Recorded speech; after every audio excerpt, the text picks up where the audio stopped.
Shalom, famille.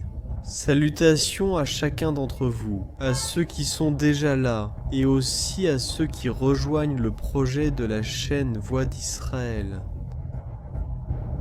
Comment ça va? Waouh.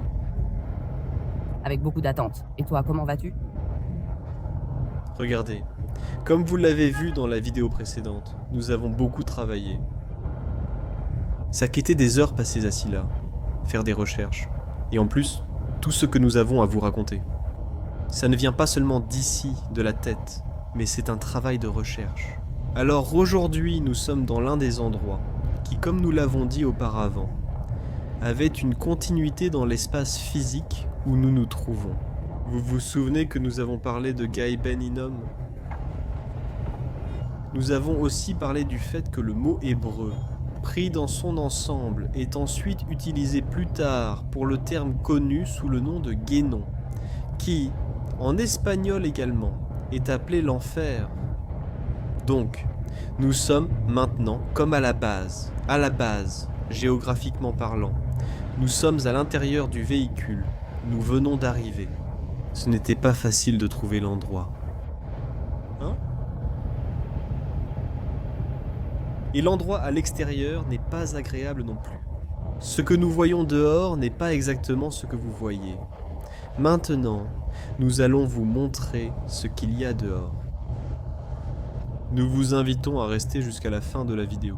Parce que la fin que nous allons partager avec vous, je pense que c'est ce qui est le plus important pour nous.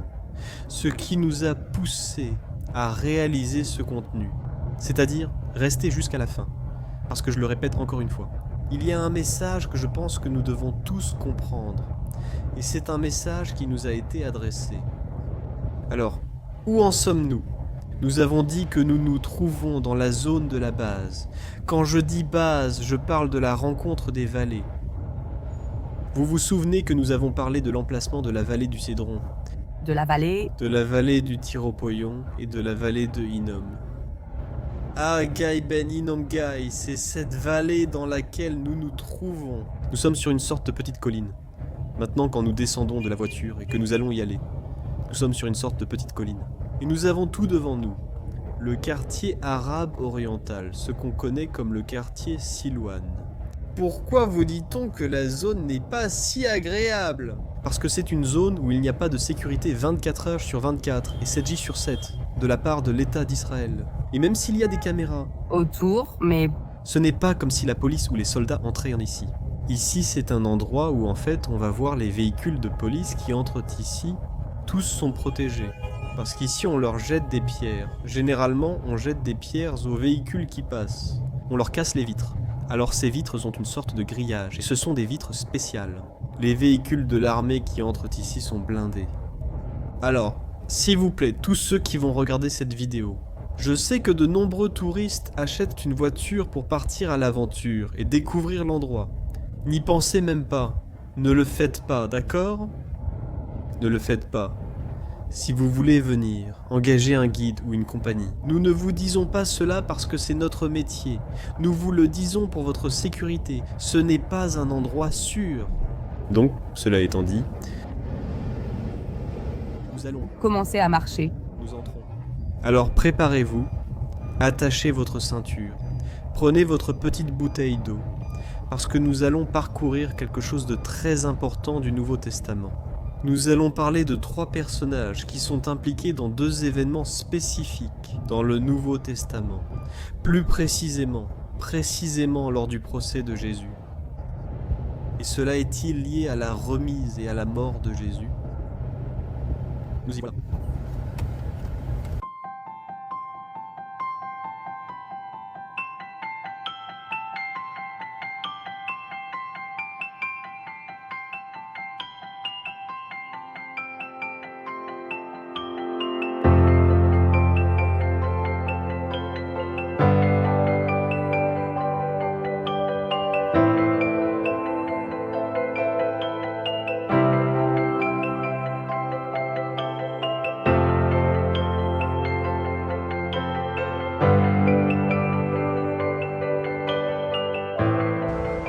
D'accord.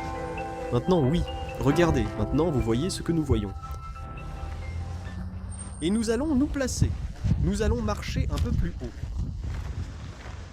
Et ici, un peu plus haut, alors nous allons pouvoir vous montrer ce que nous voulons vous montrer.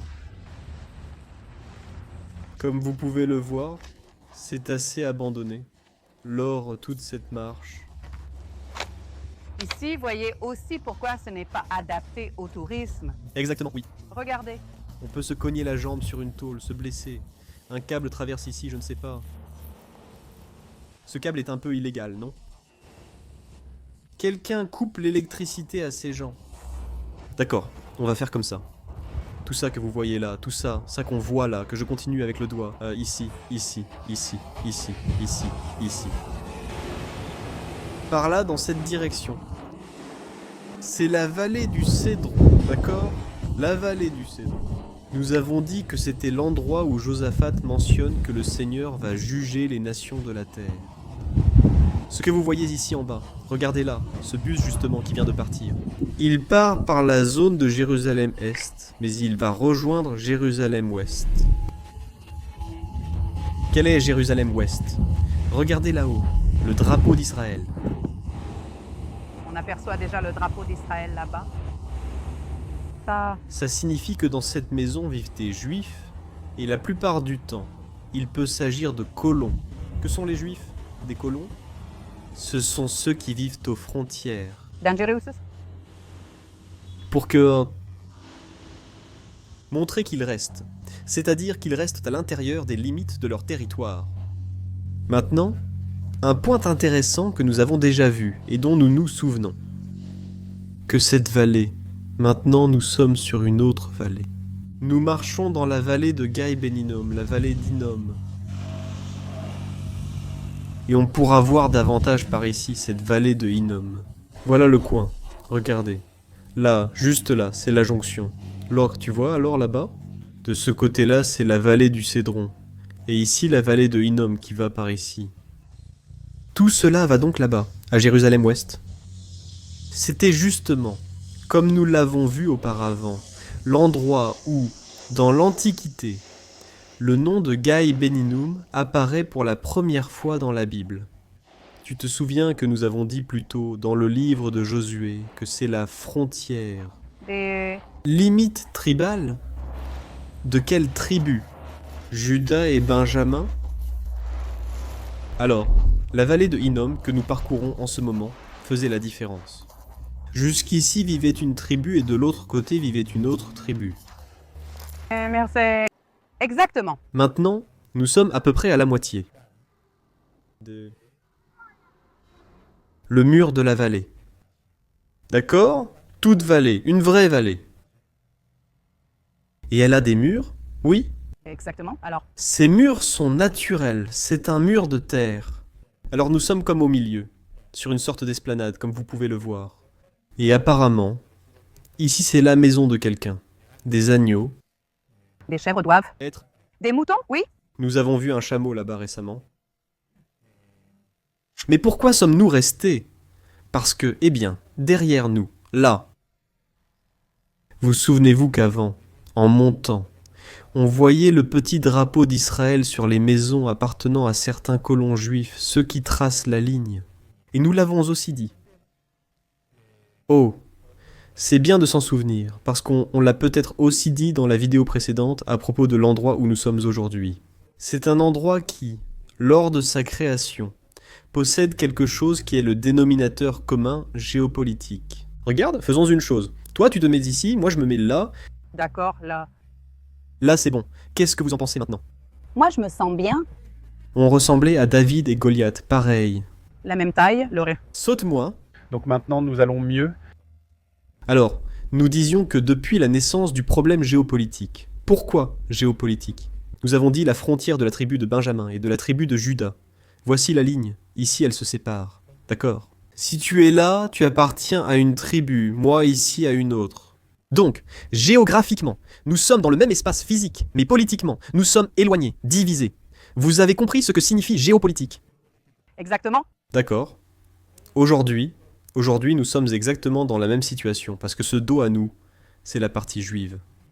Mais tous ceux qui vivent là-bas ne sont pas juifs. Parce qu'il y a aussi des Arabes qui ont la citoyenneté israélienne, donc qui reconnaissent Israël comme nation. Mais de l'autre côté de la rue, il y a des Arabes qui n'ont pas la citoyenneté israélienne, parce qu'ils ne reconnaissaient pas Israël comme nation. Donc, géographiquement, on revient à la même chose. Ils sont dans la même situation. Politiquement, ils sont divisés. Nous voulons une nation. Eux en veulent une autre et tout le reste. Il y a 2000 ans, nous étions exactement dans la même situation. Intéressant comme ce sujet revient sans cesse, n'est-ce pas? Oui.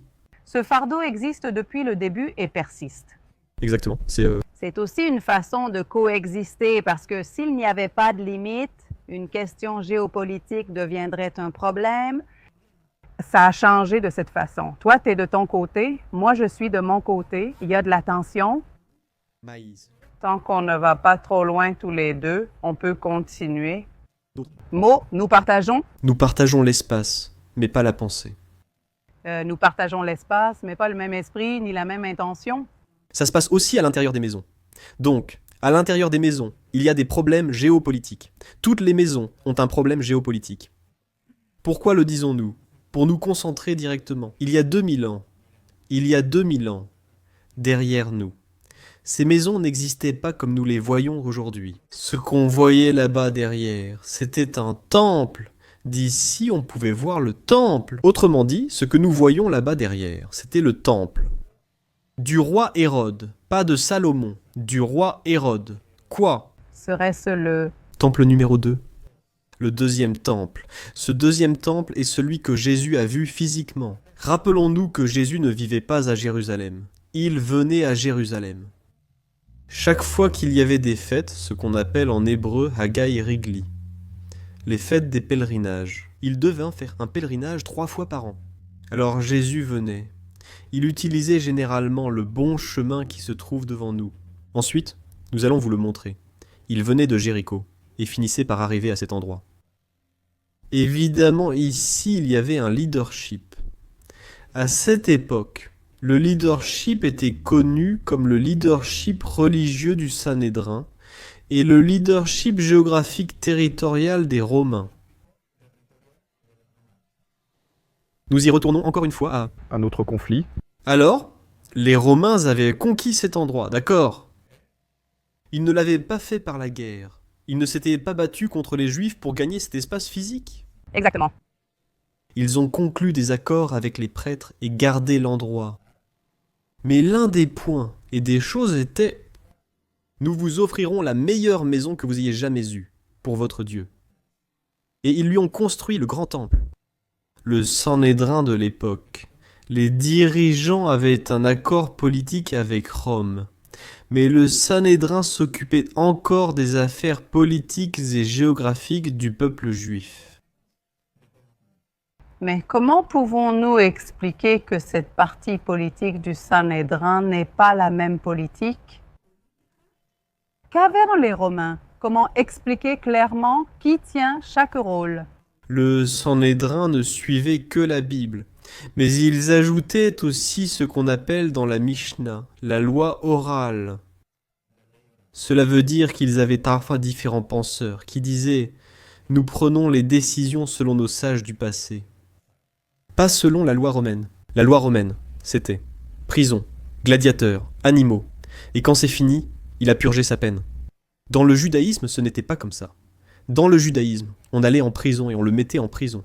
Mais selon la loi romaine, il ne pouvait ôter la vie à personne, qu'il soit juif ou non juif. Le Sanhédrin. Alors il pouvait, je ne sais pas, t'infliger une amende, tu devais payer des impôts, tout le reste. Il pouvait te dire « Maintenant tu dois nous apporter tant de choses pour le temple, va et repens-toi des péchés que tu as commis. » C'était plutôt comme l'autorité. Religieuse, mais... Aussi éthique. Donc, éthiquement, tu devais bien te comporter parce que tu étais dans un territoire qui n'est pas 100% le nôtre. C'est aussi pour ça qu'ils ne pouvaient pas prendre 100% des décisions politiques, Exactement. parce que non. Ils n'étaient pas. Là aussi, il y avait beaucoup de disputes. Comme aujourd'hui, non? De nombreux dirigeants de l'époque se sont entendus avec ceux d'en face, des enjeux financiers étaient en cause. Et Beaucoup de troc, du troc. Et c'est le peuple finalement qui en paie les conséquences. C'est ce qui se passait dans le passé. Différent Ce qui se passe dans... aujourd'hui partout dans le monde, non? Jésus était ici, et Jésus représentait un problème pour le Sanhédrin. Alors le Sanhédrin doit prendre une décision. Dans le Nouveau Testament, on a souvent vu qu'il s'asseyait pour planifier. Que faire? Comment faire? Qu'est-ce qu'il est en train de faire, celui-là? Ils ont envoyé les rabbins à Capharnaüm pour voir si vraiment celui-là faisait des miracles ou non. Plusieurs ont demandé à Dino, « Es-tu celui qui doit venir ?» Ce n'est pas toi. Alors ils étaient comme très inquiets, n'est-ce pas? C'est lui, ce n'est pas lui, c'est lui, ce n'est pas lui, c'est lui, ce n'est pas lui. Jusqu'à ce qu'ils devaient prendre une... Décision Le peuple s'est inquiété. Pourquoi le Sanhédrin et nos dirigeants restent-ils silencieux? Il accomplit les prophéties messianiques. Pourquoi ne l'est-il pas? Dites quelque chose. Et ce qu'ils ont dit, c'était la décision. négatif que ce n'est pas le cas. Erronée. Exactement. Quelle a été la décision? C'est cherchons quelqu'un à l'intérieur de la maison, dans son cercle fermé, pour qu'il nous donne des informations. Où il est, où il se déplace, ce qu'il fait, ce qu'il ne fait pas. Et ils ont choisi quelqu'un du nom de Judas. Quelqu'un qui connaissait les finances, quelqu'un qui savait combien il en coûtait pour finir le mois, quelqu'un qui sûrement souffrait, parce que ce mois-là, ça allait être assez compliqué. Quelqu'un qui était peut-être déjà fatigué. Parce qu'il n'avait peut-être pas de salaire pour le travail qu'on lui donnait. Alors il se sentait peut-être dans une certaine situation. C'est peut-être une pensée que j'utilise moi-même. L'ennemi a commencé à utiliser tout cela pour lui insuffler un esprit de rébellion. En somme, le Sanhédrin finit par arriver. Ils trouvent justement Judas dans cette situation et lui disent « Nous allons te donner quelque chose ». Qui dirigeait le Sanhédrin à cette époque? Le leadership existait, mais celui du Sanhédrin devait rester lié aux religieux. Alors, qui était le leadership religieux? Le grand prêtre. Le grand prêtre. Mais qui était-il alors? Qui était-il? Nous pouvons le lire, car nous voulons nous documenter avec la Bible. Allons dans la Bible, dans le livre de Luc, chapitre 3, verset 2. Que nous dit Lorez? Qui étaient les dirigeants de cette époque? Lorez? On commence par le numéro 1. Luc 3, un l'an 15e du règne de Tibère César, alors que Ponce Pilate était gouverneur de la Judée. Ponce Pilate et Hérode, tétrarque de Galilée, et son frère Philippe, tétrarque d'Iturée. Et de la province de Trachonitide, et Lysanias, tétrarque d'Abilène. C'est-à-dire, chacun avait sa place, son nom, sa fonction, et c'était la part de Rome. Géographique. Exactement, géographique et politique. Et alors qu'Annas et Caïphe étaient grands prêtres, la parole de Dieu vint à Jean, fils de Zacharie, dans le désert. Voilà, etc. Je peux continuer si tu veux. Mais ici, on parle de Jean. Que Jean a reçu une parole. Le Baptiste et justement Anne et Caïphe étaient les grands prêtres de cette époque. Exactement.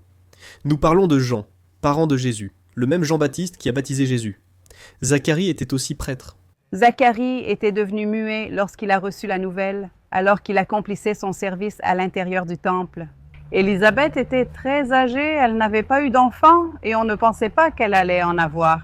Finalement, elle est tombée enceinte et à 6 mois de grossesse, Marie lui a rendu visite. Quand Marie est entrée, elle aussi avait déjà reçu le message, le bébé dans le ventre. Jean, le bébé dans le ventre d'Élisabeth, a tressailli de joie. C'est pour que vous ayez une idée de qui ils sont. Ces personnages, dans le bon sens du terme. Du mot acteur. Appelons-le de cette époque, afin que nous puissions comprendre exactement où nous sommes, car il y a beaucoup de significations ici, mais nous devons comprendre toute la partie historique. Alors nous avons parlé des prêtres responsables de cette époque. Quel était leur rôle? Officier les services dans le Temple. Alors, Jésus n'était pas de lignée sacerdotale, selon la lignée sacerdotale qui était mesurée par les sacerdoces de cette époque. Il n'était pas de la lignée d'Aaron. Nous expliquerons ce point dans une autre vidéo, mais c'est aussi très intéressant. Lui n'entrait pas pour officier des services, contrairement à eux. Donc, Ananias, Annas, donc, dans la langue hébraïque, était le gendre, le gendre de Caïphe. Caïphe était le prêtre qui se retirait et il lui apprenait le métier. À Annas, à Ananias. D'accord. Anna, jusqu'à... Jusqu'ici tout va bien, Ananias? C'est en espagnol Anas. Donc il dit que lorsque Annas Ananias arrive au leadership, au sacerdoce, Jésus semble apparaître sur scène. Et Il n'avait qu'une seule année de sacerdoce. C'était son année de pratique. Il venait de commencer. Il n'avait qu'1 an. Et c'est là que le Sanhédrin vient consulter les prêtres et leur dit « Regardez, celui-ci se dit être le Messie. Nous devons agir, car le peuple se retourne contre nous. » Alors ils arrivent à une conclusion. Ils se retrouvent dans une situation et vont rendre visite à quelqu'un du nom de Judas. Qu'est-ce que Judas fait exactement? Tu te souviens? Ils étaient dans une scène. oui, bien sûr. Ils ont eu ce dîner. Et à un moment donné, Judas doit lui dire comment ils vont le reconnaître. Bien sûr, parce qu'en réalité, C'est-à-dire, nous sommes 2, hein. Il y avait. à cette époque, Ils étaient toutes là. les disciples étaient toujours ensemble avec Jésus. Presque tous se ressemblaient. En public, ils étaient inséparables et similaires. Comment ne pas les confondre? Alors, ils devaient faire un signe, quelque chose, un geste, pour que les gardes, dans ce cas, parce que c'était eux qui allaient venir, puissent Se rendre compte de qui ils allaient arrêter. Arrêter. la bonne personne. Exactement. Et donc il y a un code entre eux. Un code... Très bon. Le code est... Un bisou, un... Bisous sur la joue. Wow! Lis-le. Fais attention à ceux qui nous embrassent. C'est dans Matthieu 26. Oui, on peut lire à partir du verset 47, non? Oui. Pendant qu'ils parlaient encore. Donc ici, nous sommes au moment où ils étaient au dîner, ce qu'on appelle le dîner du Seigneur. Dernier dîner. D'accord? Oui. La Pessah, non. Il s'en va, il commence à discuter de qui va le livrer et tout ça. Et pendant qu'il parlait encore, Judas, l'un des 12, arriva, accompagné d'une foule nombreuse, armée d'épées et de bâtons, envoyés par les principaux prêtres et les anciens du peuple. Et celui qui le livrait leur avait donné un signe disant, « Celui que j'embrasserai, c'est lui, arrêtez-le. » Et aussitôt il s'approcha de Jésus et dit, « Salut, maître !» Et il l'embrassa. Et Jésus lui dit, « Ami, pourquoi es-tu ici? » Alors ils s'approchèrent et mirent la main sur lui. Et ils l'emmenèrent. Définitivement tout. Une nuit. Cela se passe à environ 1600 mètres de l'endroit où nous nous trouvons. L'espace physique compte beaucoup.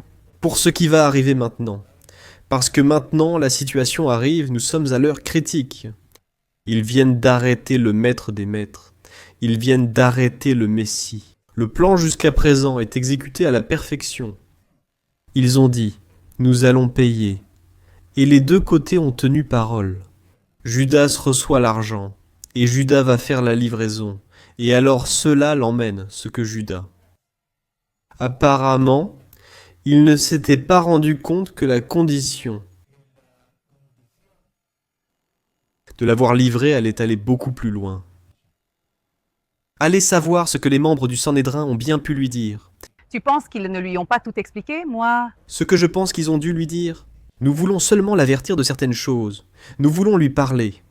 Il y a beaucoup de monde autour. Dis-nous qui c'est. Nous allons l'amener en prison. Nous allons l'arrêter. Et nous allons lui expliquer un peu la situation. Nous voulons savoir qui est votre maître, qu'il vienne parler avec le Sanhédrin. Mais nous devons le faire discrètement. Sinon le peuple, je ne sais pas ce qui pourrait arriver. Donc, je ne pense pas qu'il lui ait dit... Allons-y. L'attraper, on va te... Payer pour... Le tuer. Pourquoi est-ce que je dis ça? Parce que Judas s'en rend compte plus tard.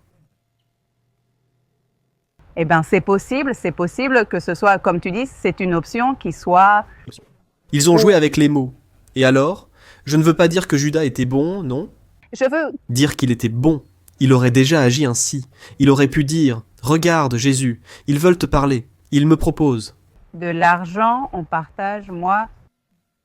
Je vais t'embrasser. Ils viennent te chercher. J'aurais aussi pu dire, Seigneur, aide-moi à sortir de cette tentation, je ne veux pas qu'on me donne de l'argent, évidemment. Ce qu'il a fait n'était pas bien, sous aucun point de vue. Il emporte tout, mais j'essaie de lui donner une chance, une opportunité, qu'il n'est pas mauvais à 100%. C'est resté avec lui pendant 3 ans. Bon, point final, ça je ne sais pas. On ne sait pas si... C'est mauvais. Très bien, pas besoin d'entrer dans les détails. Là, à vous de tirer votre propre conclusion si Judas était finalement bon ou mauvais, s'il a été trompé ou non. Il a eu des occasions. Il a choisi la pire. Mais que se passe-t-il? Il se rend compte de cette situation. Et il dit, Qu'il va vers les prêtres encore une fois. alors, c'est au verset 27. Tu penses que On regarde. Matthieu, s'il te plaît. Matthieu, chapitre 27. au verset 13, alors Judas, celui qui l'avait livré, voyant qu'il était condamné, rendit, plein de remords, les 30 pièces d'argent aux principaux prêtres et aux anciens, en disant, j'ai péché en livrant le sang innocent. Mais eux répondirent, que nous importe, c'est ton affaire. Il a dû se sentir tellement mal, trahi, méprisé. Rejeté. Tout ce qui a pu exister existera, non? On vous a joué un mauvais tour? Maintenant, il doit affronter son ami, celui qui gérait ses finances. Hein? Son maître, qu'il a vu faire des miracles et croyait être le Messie. Une situation où, clairement, je ne voudrais pas être à la place du pauvre Judas. Je ne sais pas ce qui lui est passé par la tête à ce moment-là. Mais ce n'était vraiment pas le meilleur moment pour être à sa place. Alors, Qu'est-ce qu'il finit par faire? Il lui dit « Prends cet argent. Je n'en veux pas, parce que finalement, je comprends que... » Il était innocent. Ce n'est donc pas pour qu'ils lui fassent ce qu'ils ont prévu. Prenez l'argent, et cela finira par dire « Non, cet argent, nous n'en voulons pas. » Pourquoi n'en voulons-nous pas? Un peu plus loin, il est dit que les principaux prêtres, prenant les pièces d'argent, ont dit « Il n'est pas permis de les mettre dans le trésor des offrandes, car c'est le prix du sang. » Et après avoir consulté, ils ont acheté avec cet argent le champ du potier pour y enterrer les étrangers. C'est pourquoi ce champ, etc., etc. Oui. Tu peux le lire. Que dit ce chant? Ah. Voilà pourquoi on l'appelle encore aujourd'hui le chant du sang. Ceci réalise ce qu'avait annoncé le prophète Jérémie. Et ils prirent les 30 pièces d'argent, le prix de celui qui a été estimé selon le prix fixé par les enfants d'Israël, et ils les donnèrent pour le chant du potier. Qu'est-ce que le Seigneur m'a ordonné? Qu'en penses-tu? Si on fait quelques pas et qu'on va dans un des endroits qui nous mènent à notre prochain sujet. Tu restes là? Avec cette pensée, à ce moment de l'histoire, Judas vient de faire cela ici. À quelques mètres d'ici, il remet les pièces. Ceux-là disent, nous n'allons pas le prendre, car cela était destiné au sang. C'est-à-dire, quand il est dit destiné au sang, c'est à la mort, parce qu'il va verser du sang. Nous ne pouvons donc pas le rendre au trésor. Parce que C'est de l'argent sale, la planification l'était aussi. Alors ce que nous allons faire, c'est un bon acte. Nous allons acheter, nous allons faire une offrande, nous allons acheter un territoire qu'on appelait le champ du potier. Le champ du potier, en espagnol, c'était ainsi qu'on l'appelait, était une sorte de ferme qui existait à cette époque. Mais il porte aussi un autre nom, qu'ils lui donneront plus tard, qui s'appelle le champ du sang. Dans certains endroits ou dans certaines Bibles, il est connu sous le nom d'Aseldama. Aseldama, c'est un... Transformation de la langue hébraïque, de dire Gelkadama, que Gelkadama c'est Gelek, nous avons dit portion.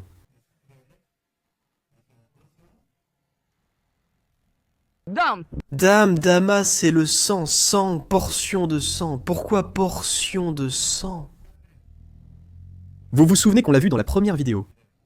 Dans la première vidéo, nous avons mentionné la présence de sang innocent ici. Dans le Jinon, Gai, Beninon Gai, Beninon. vous vous souvenez que nous avons évoqué le roi Moloch, qui faisait venir et sacrifier des enfants innocents, versant ainsi du sang innocent. Cet endroit était connu comme celui où nous sommes. Oui que... C'est le champ du potier, l'Aseldama. C'est l'endroit qui représentait l'enfer, Bien sûr, pour... l'Ancien Testament. Et Jésus a parlé du GN à plusieurs reprises, faisant référence à la situation de l'enfer. Pas à l'enfer en tant qu'espace physique, mais plutôt à ce qu'est l'enfer. À l'époque de l'Ancien Testament, les gens imaginaient cet endroit comme... L'enfer, C'était l'enfer, l'endroit à éviter absolument. c'est comme si ces deux types d'enfer étaient associés. C'est une association. Alors, il y a comme un poids qui vient de très loin, de nombreuses années, avec une situation tendue de mort, de sang, d'innocents. Alors, c'est comme si les gens avaient déjà cette association en tête. Exactement. Alors, nous avons dit Gelke-Adama, Aceldama. Au final, ces prêtres demandent « Allons acheter là-bas pour enterrer qui ?» Les étrangers et les pauvres. Ah, Pauvres qui n'avaient pas de bemets, un endroit comme les ouais.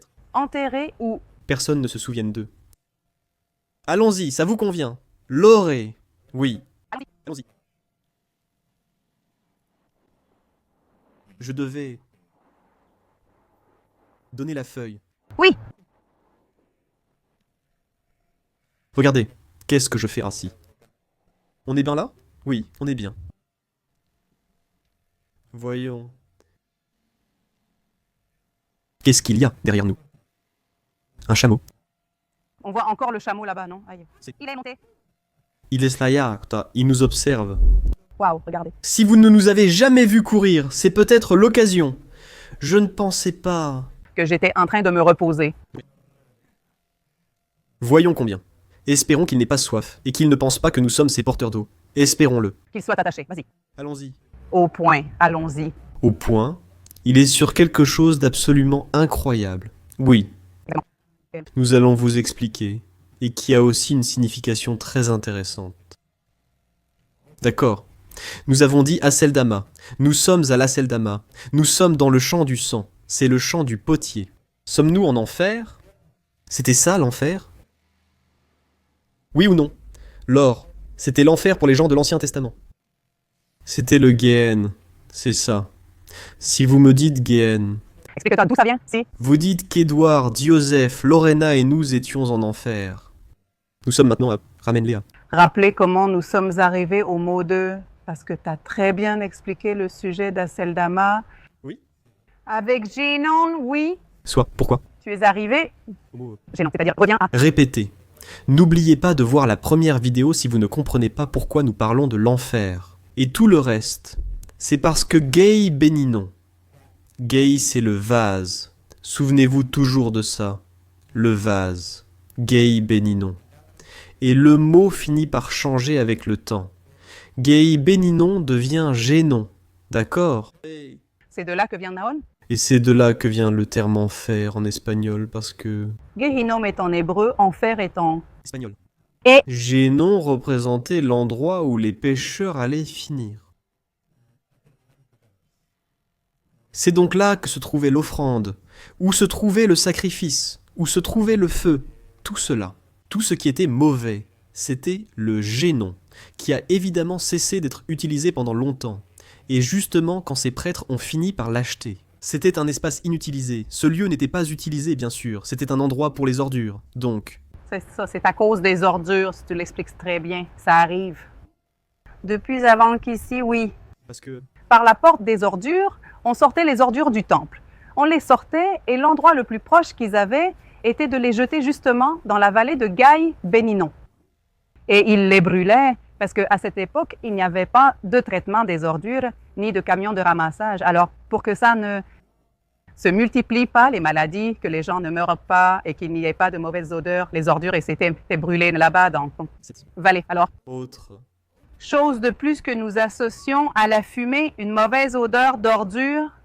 Après ce qui s'était passé avec l'histoire du roi du dieu Moloch, tout était une seule chose, une marmite vraiment brûlante, non?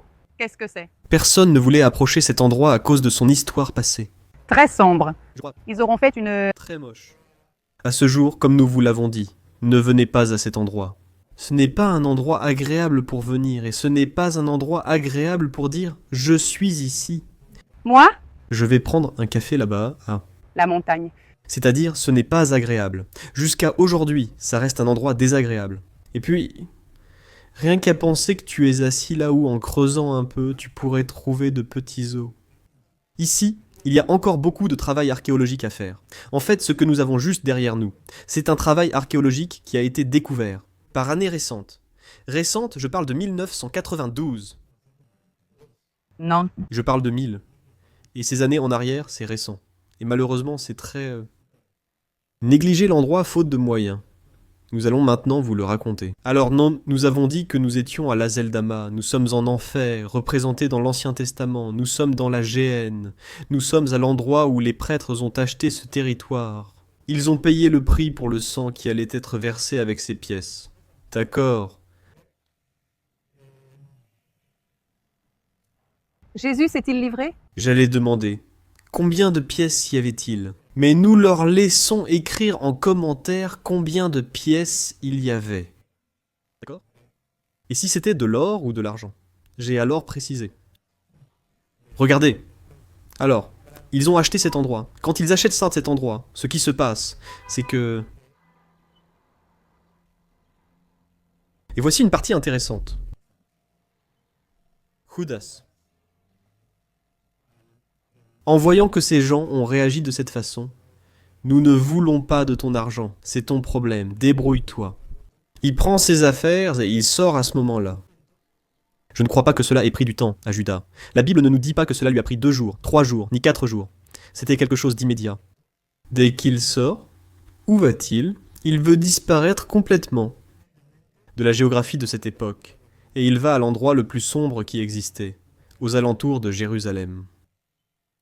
À l'endroit des ordures, il monte, un endroit élevé.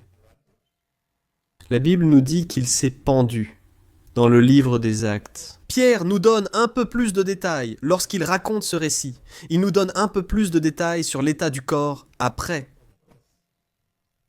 Parce que ce qui s'est passé, c'est ce dont nous parlions hier. Il est possible que lorsqu'il s'est mis à se pendre, d'accord ? Alors il tombe de la hauteur d'où il doit tomber, et dans cette chute, il heurte quelque chose sur le chemin, avec une branche, un arbre, une pierre, n'importe quoi. Et Pierre nous dit en espagnol qu'il se coupe en deux. Mais ce n'est pas exactement qu'il se coupe en deux. C'est simplement que son corps s'ouvre. Et Ça sort de lui. C'est plutôt désagréable pour lui, non ? Alors, il y a une partie de l'intérieur de son corps qui sort, donc c'est pour ça qu'il l'exprime. Et il finit par se fendre en deux, parce qu'une partie de lui sort. Donc cela se passe quelque part par ici, là où nous sommes, et ça dans ce champ. Maintenant, est-ce qu'on l'appelait le champ du sang? À cette époque-là, on l'appelait le champ du potier. On l'appelait le site du guenon. On l'appelait l'endroit où tout le mal allait là-bas. Alors, le grand prêtre va et achète l'endroit sur le site qu'il possédait. Et il était connu sous le nom de champ. D'accord. Exactement. Des dames. Parce que Du sang innocent coulé. On l'appelait Seldama. Alors, pas spécifiquement, et voilà quelque chose. Pas spécifiquement. Comment il s'appelle? Pas Pedro, Judas, Judas. Il achète cet espace pour lui? c'est-à-dire, pas tout le champ, c'est-à-dire, Pas tout le champ. Pourquoi est-ce que je veux clarifier cela? Parce que beaucoup de gens croient que Judas est allé acheter son morceau de terre pour y être enterré. Alors, comme cela arrive généralement, n'est-ce pas? On paye, dans certains endroits, on paye avec de l'argent. Où vais-je être enterré? Donc, Judas n'a pas fait ça, je paye chaque mois pour être enterré. Judas est allé à l'endroit qu'on appelait ainsi El-Dama.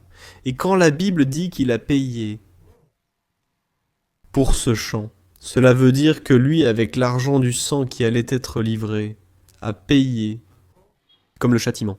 Ce n'est pas qu'il l'a acheté physiquement, financièrement. Ah, maintenant, Nous comprenons alors. tu comprends? C'est-à-dire, comme nous disons, Jésus a payé le juste prix. il a payé le juste prix, lui. Il a payé le prix. Il a payé pour son péché. Il a payé le prix pour les péchés. Maintenant qu'il est allé et qu'il les a achetés, il a payé financièrement, non? Il en va de même pour Judas. Judas n'est pas allé l'acheter. Judas, il paye le... Prix que Lui a payé. La punition se... a payé, non? Ou Autrement dit, la punition sera appliquée ainsi. En d'autres termes, tu vas mourir dans le champ du sang, avec l'argent qui était destiné au sang. Et pas seulement lui. Eh bien, Il est morte à cet endroit. d'accord. Livre de Jean. Alors nous voulions. Nous voulions dire que lorsque Jésus a été arrêté, ils l'ont trouvé, puis Judas l'a livré avec un baiser, tout le reste qu'ils lui ont fait, le procès et tout le reste. Hein? Poursuit l'avancée sur le procès, les questions et enquêtes. Alors nous lisons dans Jean 18 au verset 24 une phrase très brève qui concerne Annas. Il l'envoya, lié à Caïphas, le grand prêtre, c'est-à-dire tous les deux. Continuez d'être présents au cours de ce procès, de ces investigations. Et l'un n'a pas pu faire quelque chose, alors il l'a envoyé à l'autre pour voir ce qu'il pouvait faire. Exactement. Ils étaient alliés. Exactement. Et bon, laissons cette histoire de côté. Cette histoire se termine. Elle passe. Hein. Annas et Caïphas restent à la tête. Dans le sacerdoce, Pierre entre en scène. Ils envoient chercher Pierre. Ils l'envoient en prison. Tu te souviens ? C'était les mêmes prêtres qui étaient en scène. Oui. C'est-à-dire, voilà. Donc, tu es en train de me dire que c'est déjà fait? C'est passé que Jésus Est mort. Il est ressuscité. 40 jours plus tard, il est parti. Maintenant, Pierre et les apôtres commençaient le ministère dans la ville de Jérusalem. Nous sommes déjà dans les actes des apôtres. Déjà dans le livre des Actes. Maintenant, pourquoi y sommes-nous arrivés peut-être si rapidement ? Parce que nous parlons seulement de...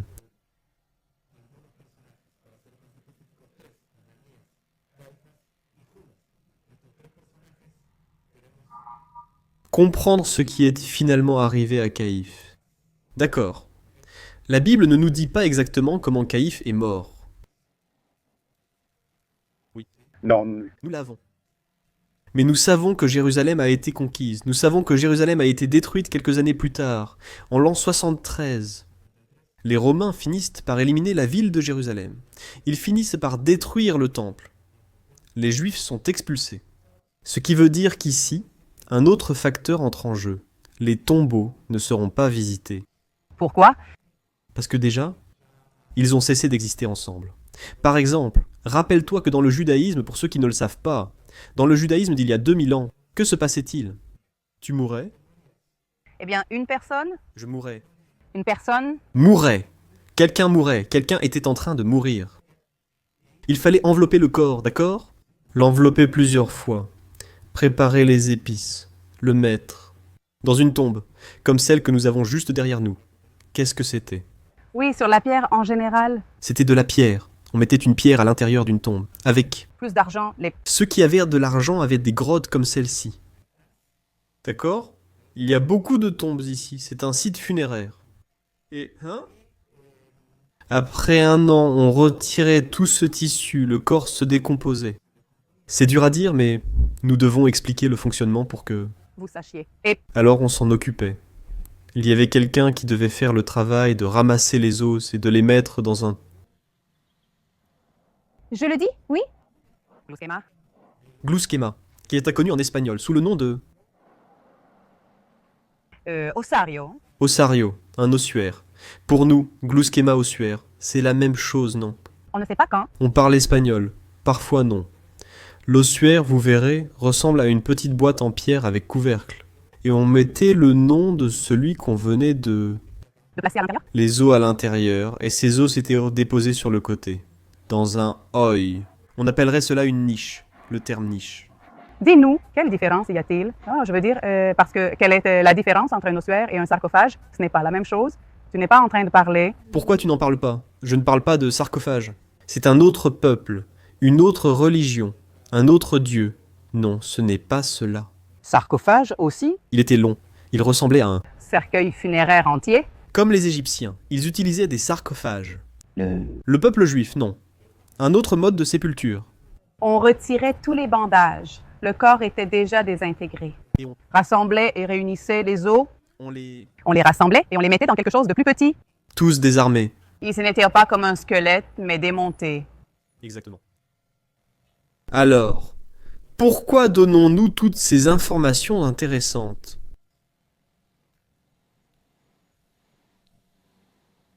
Je suis resté en mode pause, n'est-ce pas ? Non, mais nous parlions du fait que Pedro avait commencé son discours. Nous étions déjà dans les actes Des- apôtres et il était en train de parler.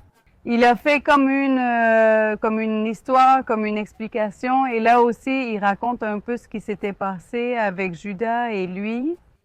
Exactement. Rappelle-toi qu'il a aussi acheté, il s'est pendu. Il a acheté une compression sanguine. Exactement. Il est sorti comme on l'a dit avant.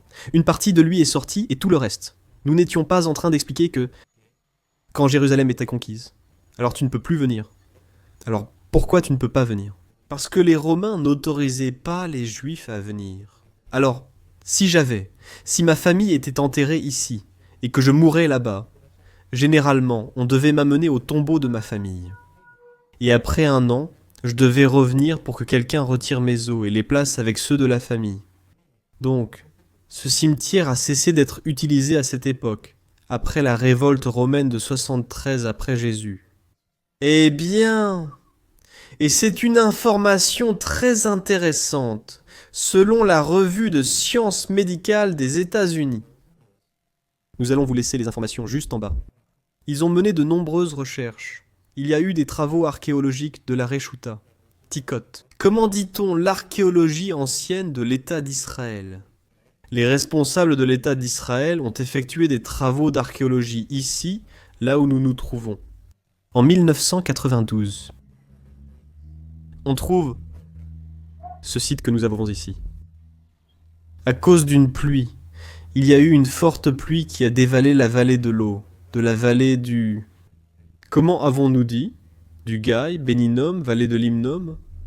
Et alors, on découvre ceci que nous avons ici. La terre commence à s'effriter. Et ceci est ici. Les archéologues viennent. Ils commencent à enquêter de quoi il s'agit, ce qu'il y a. Ils viennent. Et ils tombent sur des choses vraiment intéressantes. Écoutez bien, écoutez ce que ces gens ont trouvé. Ils ont trouvé des morceaux de tissu, pas n'importe quel tissu. Demande-moi, quel tissu, quel... Tissu c'était? Sinon, n'importe quel tissu? T'as un tissu que j'utilisais? Quelque chose qui peut durer. Oui, un tissu. Spécial, nous parlons de 2000 ans. En plus de bonne qualité, Lino. pour des gens spéciaux, Linonon. n'était pas n'importe qui déjà. Avec ça, je lui ai dit, une grande partie de ceux qui connaissent la Bible, l'histoire. Avec ça, j'en ai déjà dit beaucoup. S'il y avait du tissu de lin, cela signifie-t-il qu'il était réservé à une élite spécifique ? Seulement eux, Seuls eux avaient des vêtements. Quelqu'un a été enterré ici. avec des vêtements. Les archéologues ont découvert qu'il s'agissait d'une tombe en enquêtant. Très. Ah, qu'elle est très élaborée, qu'on y a investi beaucoup de moyens. Parce que c'était un endroit destiné aux pauvres. C'est ce que j'allais te dire, parce qu'on a dit tout à l'heure que c'était pour les pauvres. C'était... Un lieu pour les pauvres. Alors, comment se fait-il qu'il y ait Une tombe. spécial? Parce qu'elle doit remplir une fonction. Oui. Cet argent, ils ont dit qu'ils n'allaient pas le récupérer. Pas pour le trésor, mais pour acheter le champ du sang, car il était destiné à tuer l'innocent. Alors, tous ces gens, Judas a fini par être tué ici. En 1992, on trouve du lin. On découvre une tombe incroyablement travaillée, non romaine, juive, avec quelque chose d'absolument incroyable au-dessus. Nous allons essayer d'entrer. Nous venons d'essayer d'entrer. Nous pouvons. J'en ai déjà envie. Nous avons essayé d'entrer, mais il y avait des animaux. Peut-on y aller ? Essayer d'entrer, non? Ou jeter un coup d'œil? Au moins, c'est négligé. Mais il y avait quelque chose avec des cornes. Pas vraiment l'enfer, mais... Non, un mouton, comme un... Bélier. Un bélier, oui, qui... Maintenant, il y en a déjà eu? Un dessin ? Oui, il n'est pas là, réel, mais ici. J'ai voulu entrer alors. Il vaut mieux qu'on reste ici. D'accord ? Et il a penché la tête sur le côté. Il m'a regardé et je suis parti. Peut-être. Qu'on utilise le zoom? On va voir ce qu'il y a là-dedans. Il y a un animal là-dedans. Espérons qu'il soit parti. On verra. Alors, voici la partie super intéressante et je veux qu'on se concentre là-dessus. Ils l'ont emmené à l'Institut de médecine pour la recherche sur les vêtements anciens datant de milliers d'années. Ils ont fait la recherche et ils ont trouvé de l'acide désoxyribonucléique, ce tissu. Ils ont réussi à extraire de l'acide désoxyribonucléique ensuite Après tant d'années, il était possible d'en extraire. Ils ont extrait l'acide désoxyribonucléique, ce qui leur a permis de découvrir des informations. Mais il reste difficile d'identifier la personne. Si tu n'as pas plus d'informations sur cette famille, tu peux quand même te rendre compte de quel type de personne il s'agissait, ou de quoi elle est morte. On peut aussi savoir de quelle époque il s'agit. Bien sûr.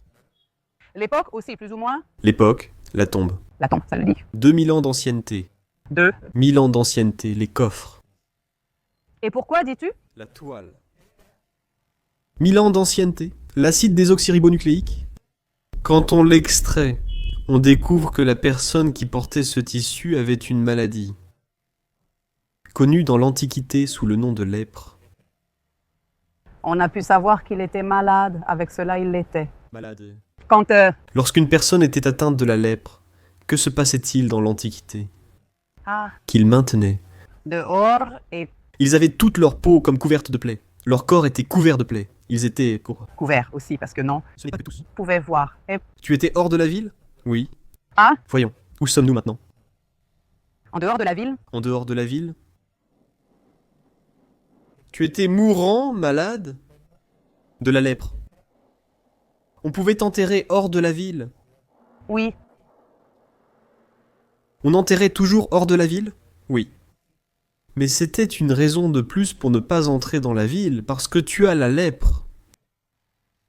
Imaginez-vous qu'ils ont pris ce corps. C'est pour cela qu'il a duré si longtemps.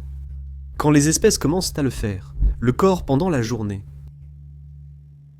s'approcher d'une personne était impur. Qui avait la lèpre? Tu ne pouvais pas t'approcher. alors, qui pouvait Avoir fait ce... cet emballage sur le corps? Je veux dire, quelqu'un qui... Il fallait que ce soit quelqu'un de digne de s'approcher. Alors, quelqu'un à qui tu devais absolument t'approcher. pour faire Le travail de nettoyage du corps, un membre de la famille aurait pu être... membre de la famille. Ou simplement parce qu'on t'obligeait à t'approcher. Va et purifie ce corps. C'est que... Il se peut que quelqu'un, Parce que ce corps a besoin d'être purifié. ça peut être comme un travail que Quelqu'un. est en train de faire. Alors, tu ne pouvais pas refuser. Pourquoi? Parce qu'il s'agissait de quelqu'un d'important. Que ce soit quelqu'un d'important. Un roi ou un prêtre. Il n'y avait pas d'autre. Une personne ordinaire devait payer beaucoup d'argent pour qu'on fasse ça. Il n'allait pas le faire. D'accord? De toute façon, il était déjà mort. Alors, comment relier tous ces points, toutes ces informations que tu nous donnes sur toutes les recherches avec tout ce qu'ils ont fait? Comment pouvons-nous, Voilà, pourquoi? avons-nous ce... Sujet. avec l'histoire de la Bible, Parce que c'est incroyable de voir comment un point de l'histoire est en train de se refermer. qui ne... N'était pas fermé jusqu'à présent. Alors, Avec tous les travaux archéologiques, la technologie, la science, qui parfois nous agacent, nous arrivons à des choses incroyablement impressionnantes. Ce qu'on découvre finalement, c'est que cela appartenait à une personne digne. Cela appartenait à une personne qui portait des vêtements en lin. C'était un prêtre. Vous voulez dire qu'un prêtre y a été enterré? Pouvions-nous découvrir de quelle époque il était? Oui, nous avons dit, il y a 2000 ans. Mais qui était ce prêtre? y avait-il beaucoup de prêtres? Était-ce... La grande question. Qui est-ce? Qui est-ce? Qui est-ce ça? Les archéologues ont commencé à enquêter, à enquêter, à enquêter, à enquêter. Et devine quoi? Ils ont trouvé un ossuaire. Tu te rappelles que je t'ai dit qu'on y inscrivait le nom? On le gravait Exactement. avec un marteau et avec... Yosef ben Caiphas. Comment... Caiphas? Caiphas, celui que nous venons de lire ici? Le prêtre Caiphas du Nouveau Testament. Celui qui a fait faire ceci. Le complot pour tuer Jésus avec les pièces qui allaient finir. Toujours destinées au sang. À la place des humbles, à la place des pauvres. À l'endroit qui était destiné au sang. De la mort des innocents. Le prêtre qui était impliqué dans « tuons l'innocent » a également trouvé sa fin. Au même endroit où il a dit « ce n'est pas notre problème, c'est ton problème », au même endroit que celui-là. Aussi. Il a été tué. Alors, waouh, C'est incroyable, chante du sang, c'est... incroyable. Alors, il a eu ses, comment dire, il a goûté à sa propre médecine, sa propre Solution, ça... solution, son propre projet, il s'est... Peut même arriver qu'on dise, comme on l'a dit de Judas simplement, qu'il n'y avait personne pour l'écrire. Ensuite, il a payé le champ d'A-Seldama pour s'y enterrer lui-même. Waouh. Il a acheté en disant que c'était pour les étrangers. Mais finalement, c'est lui qui a été enterré. C'est incroyable. S'il vous plaît. Qu'en penses-tu, si on essayait d'entrer? S'il vous plaît. Essayons. Essayons d'entrer là-dedans. Tu vas nous montrer une photo alors aussi de... Après avoir tenté d'entrer, on montrera une photo. Restez avec nous, parce qu'on veut vous expliquer pourquoi cette vidéo est importante. Qu'est-ce qui nous a finalement amené, avec toutes ces informations qu'on vient de donner? Qu'est-ce qui concrètement nous pousse à vous transmettre le message qu'on veut partager avec vous? Dans les prochaines minutes, nous allons entrer à l'intérieur. Nous allons voir quelques détails. Allons-y, accompagnez-nous, vous aussi. Accompagnez-nous, d'accord. Nous allons donc entrer dans cet endroit. Comme vous pouvez le voir, l'orée. Malheureusement, il est mal entretenu, non? Il n'est pas bien entretenu? Exactement. Nous pouvons déjà. Voir qu'il y a sûrement eu un incendie, un feu de camp qui a laissé tout cela noirci. Mais tu sais, en plus... De l'humidité, non? Oui. Tu sais ce que je veux dire? Ça nous sert aussi à nous rappeler ce qu'était cet endroit, non? La Bible nous dit que c'était le champ du potier. Donc ce n'était pas un temple, ce n'était pas... C'était un champ de luzerne. N'est-ce pas? Oui. Tu vois? Comment cela s'appelle-t-il? Allez-y. Oui, hein? Quelque chose de similaire? Non. Regardez... Il y a ça? Qu'est-ce qui s'est passé? Laure! Le dealer arrive? Le dealer arrive. Et d'où? Je te le dis sérieusement. Et d'où? Là-bas? Le dealer arrive, regardez. Bon, faisons notre part rapidement. Vas-y. Allez, continuons. Regarde, il n'est pas attaché pour entrer là-dedans. Il n'est pas attaché, tu vois. Il n'est pas attaché, je le sais, mais regarde, allons là-dedans. Il est possible que tu aies peur. Hé. Voilà le chameau qui arrive. Il montre qu'il est le chef. On va entrer. On va entrer, j'y vais. J'entre. Allez, c'est 2 secondes. On va essayer. Non, il n'y a pas grand-chose à voir. C'est une grotte.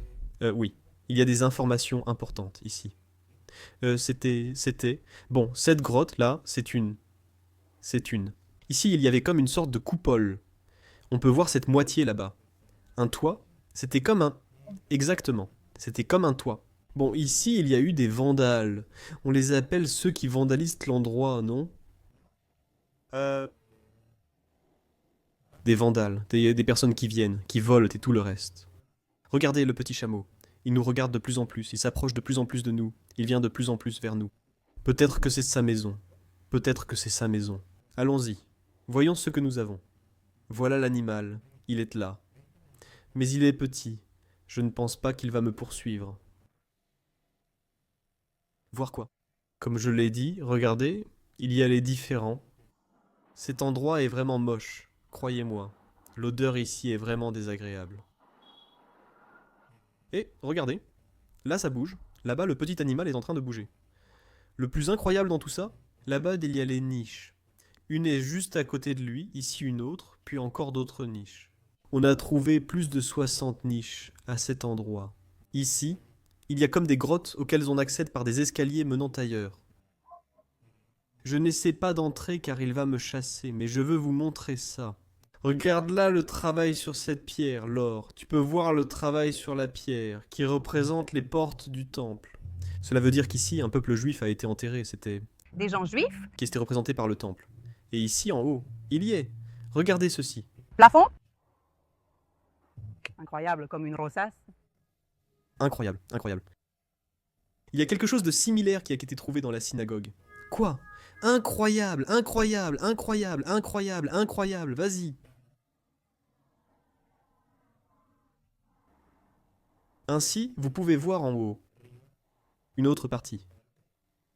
Que tout cela, évidemment, ces portes représentées comme le siècle à venir, lorsque le Messie viendra. Voyons voir, par ici en haut.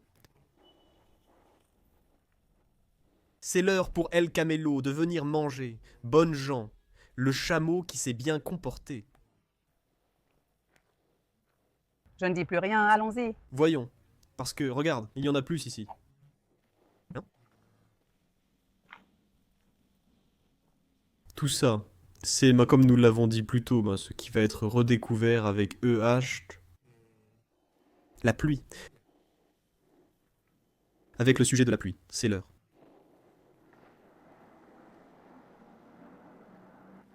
Je vais continuer à marcher un peu plus pour que vous voyez qu'il y a plus de tombes ici. Ce n'est pas la seule, mais c'est la plus incroyable. Regardez où nous sommes.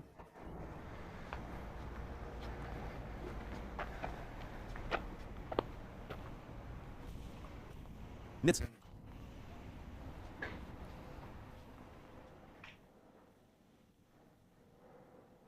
Regarde, là-dedans il y a des chambres, encore des chambres, encore des chambres, encore des chambres, encore des chambres qui t'emmènent vers l'intérieur. Et je vais essayer de voir si je peux le voir. Bon, d'accord. Voyons si on peut voir quelque chose. Voyons, que puis-je voir d'ici? Ce n'est pas évident. Ce n'est pas facile, voyons pourquoi.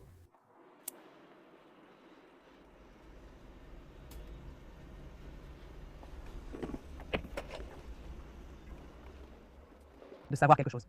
Oui, mais il n'y a pas de lumière. Bien sûr.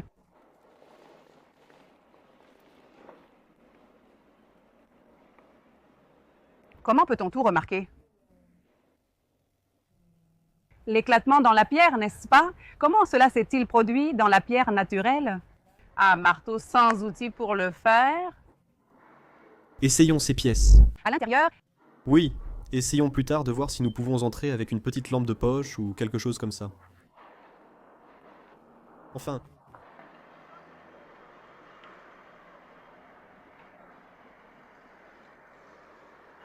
Ici. Nous avons découvert. C'est vraiment... Endroit inaccessible. Wow! Et avec un contenu qui nous fait encore plus affirmer le... Là où nous sommes fermes dans la foi. Exactement. Et c'est justement ce que je veux te partager. Comme nous venions de le dire, celui qui fonde notre foi. Tous ces endroits, tout ce que nous avons vu au cours de ces vidéos, en commençant par l'enfer, n'est-ce pas? Ça a commencé sur Terre. En terminant par les recherches archéologiques scientifiques, tout ce que nous avons traversé. Nous avons parlé de Judas, nous avons parlé d'Ananias, nous avons parlé de Caïphe, nous avons parlé de Pierre, nous avons parlé de Jésus, nous avons parlé de Manassé, nous avons parlé d'Isaïe, de Jérémie. Waouh! Nous avons vécu un parcours incroyable en évoquant Josué. Des confins de la terre, nous avons discuté géographie et politique, beaucoup parlé. Nous avons presque aussi parcouru la Bible pratiquement depuis le début, enfin pas jusqu'à la fin, mais... Nous avons beaucoup parlé. Dans un seul espace physique. Waouh, c'est incroyable. Où avons-nous fait des années d'histoire dans un seul espace physique? Seulement dans la vallée de l'Hinnom, Gaïben Hinnom, dans les noms, en enfer, un endroit qui naît et qui clôt une étape. Oui, raconte-nous comment nous pourrions... Alors, eh bien, cette étape, c'est nous qui l'avons ouverte. Ce n'est pas que nous avons ouvert l'étape, mais nous avons raconté depuis le début... Quoi? Et maintenant? Comment pourrions-nous conclure? De quelle manière? Relié. Tout pour que cela nous serve à nous, comme par la foi, n'est-ce pas? C'est-à-dire... Derrière cela, derrière ces oliviers, il y a tout un espace vert. Comme dans la Bible. Dans le livre de l'Apocalypse. Après que tout le mal soit passé, tout cela, la vallée de l'ombre et de la mort, tout ce qui est laid, il nous dit « Et j'ai vu une nouvelle terre et un nouveau ciel. Là-bas, il y a de l'herbe, un joli pont suspendu, une nouvelle image de ce qu'était l'enfer, un endroit complètement moderne aujourd'hui. Dans le domaine terrestre, ils l'ont complètement transformé en quelque chose de spirituel, ce qui est important pour nous de comprendre que il a payé le prix. C'est-à-dire, si tu es arrivé jusqu'ici, jusqu'à la fin de cette vidéo, que tu comprennes que notre objectif, par-dessus tout, est d'élever le nom de notre Messie bien haut, et de te rappeler que nous ne sommes pas ici. En train de parcourir, de se souvenir, d'invoquer, ou je ne sais pas, de rendre un culte aux morts. Même si nous avons beaucoup parlé du thème de la mort dans cette vidéo, ce n'était pas le but. Ce n'est pas notre but. Notre but est qu'il peut te donner la vie après la mort. Nous savons que tout cela, l'extérieur, disparaît. On le met dans une boîte, on enlève l'os, on sépare tout cela. C'est parti. Mais il y a quelque chose qui dure pour toujours. Et pour que cela dure pour toujours, nous devions avoir pris une décision à l'avance. Et lui, encore et encore, il le fait d'une manière et de 1000 façons. Il apparaît dans nos vies. Il nous rappelle qu'il a envoyé son fils bien-aimé, qu'il a payé le prix sur la croix. Tout ce qu'ils ont fait, tout ce qu'ils ont planifié, tout avait un but. Et ce but, c'était de te voir, de me voir, de voir Laure sauvée. Et que notre avenir est avec lui. Alors je te rappelle simplement que la fin n'est pas le tombeau. Ce n'est simplement qu'une étape où nous allons le rencontrer. Nous allons tous arriver au même endroit. Mais nous avons tous la possibilité que ce point à partir de là soit changé. Alors, si tu es là-bas, je t'invite à regarder d'autres vidéos et à... tu puisses reconnaître et accepter qu'il a déjà payé le prix et qu'il continuera à le faire encore et encore, significatif pour te donner la vie éternelle. Que Dieu vous bénisse. On se retrouve dans un nouvel épisode. Pour continuer à parcourir Israël avec la Bible à la main. la Bible à la main. Bénédiction. Bénédiction, shalom.